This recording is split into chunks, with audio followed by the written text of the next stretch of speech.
Cuando pensamos en asesinos seriales, imaginamos monstruos fáciles de identificar, personas con una apariencia aterradora.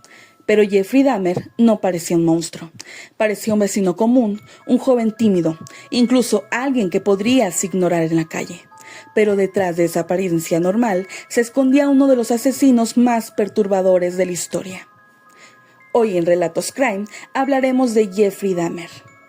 Bienvenidos a Relatos Crime. Si te gustan los casos reales, misterios y sucesos perturbadores, suscríbete, porque esto apenas comienza. Hablaremos sobre su infancia, sus traumas, sus crímenes y el horror que ocultó durante muchos años. Jeffrey Lionel Dahmer nació el 21 de mayo de 1960 en Milwaukee, Wisconsin. Desde pequeño su hogar no era para nada estable.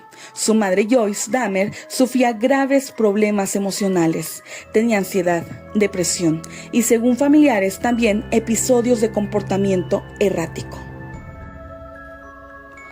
Su padre, Lionel Dahmer, trabajaba mucho y estaba poco tiempo en casa. El ambiente familiar era tenso, había peleas constantes y finalmente sus padres se divorciaron. Este divorcio afectó profundamente a Jeffrey. Muchos expertos creen que este abandono emocional marcó un antes y un después en su vida. Jeffrey quedó prácticamente solo. Desde muy pequeño, Jeffrey mostraba comportamientos extraños. Le fascinaban los animales muertos, recogía insectos, huesos e incluso cadáveres de animales. Su padre contó que un día Jeffrey escuchó el ruido que hacían unos huesos al chocar y quedó totalmente fascinado. Ese sonido lo obsesionó. Después comenzó a abrir animales para ver cómo eran por dentro. Disecaba ardillas, perros, gatos y guardaba los restos. Esto no era una curiosidad normal. En la escuela era considerado raro. No tenía muchos amigos, era callado, aislado, extraño, pero también hacía algo muy peculiar. Sus compañeros decían que actuaba como si fuera un niño incapacitado. Hacía sonidos extraños, se movía de forma exagerada, fingía ataques, se torcía el cuerpo, ponía los ojos en blanco. A eso le llamaban Doink a Dahmer. Era como una broma entre estudiantes. Todos reían sin imaginar quién era realmente. Jeffrey comenzó a beber desde muy joven. En preparatoria llevaba alcohol escondido, tomaba en clase, tomaba en la mañana, tomaba para callar su mente. El alcohol se convirtió en su escape.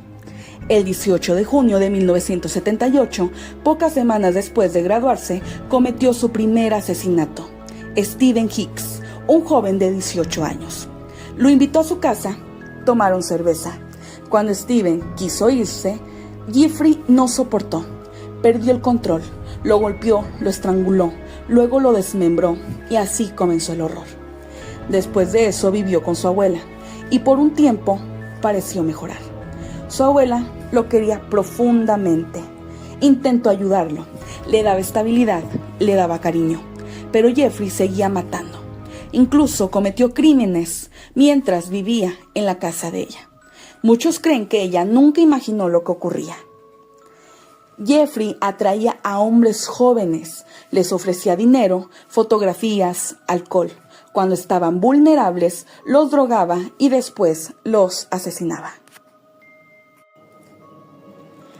Pero eso no era todo. Jeffrey quería crear zombies. Perforaba cráneos, inyectaba ácido, agua hirviendo, sustancias químicas.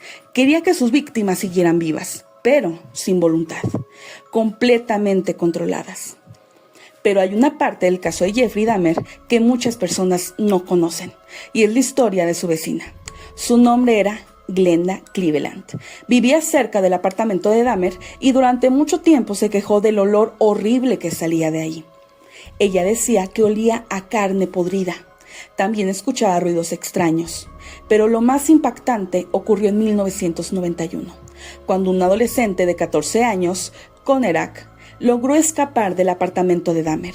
Estaba herido, confundido y completamente vulnerable. Glenda llamó a la policía.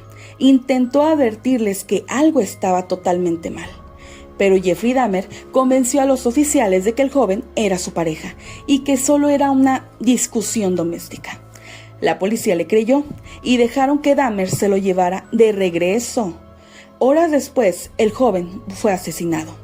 Muchos creen que si hubieran escuchado a Glenda Cleveland, esa vida se habría salvado. Hasta hoy su historia sigue siendo recordada como una de las mayores fallas policiales del caso Dahmer. El 22 de julio de 1991, Tracy Edwards logró escapar.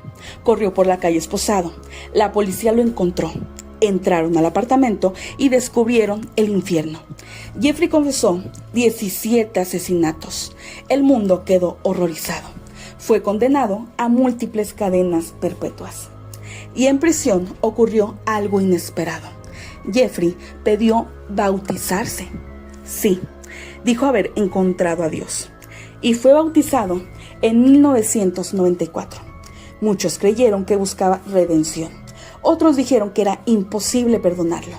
Y el 28 de noviembre de 1994, otro preso lo atacó brutalmente. Lo golpeó hasta matarlo. Murió a los 34 años y así terminó Jeffrey Dahmer.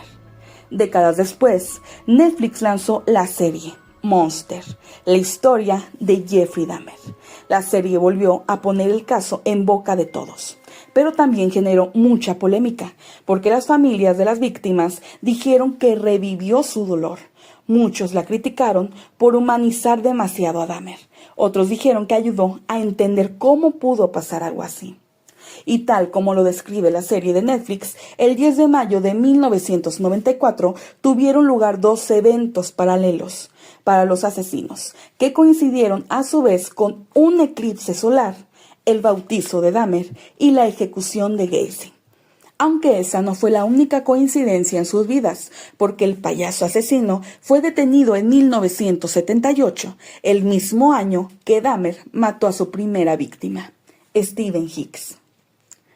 Jeffrey Dahmer parecía normal, y eso es lo más aterrador, porque nos recuerda que el mal no siempre tiene un rostro de monstruo, a veces vive justo al lado.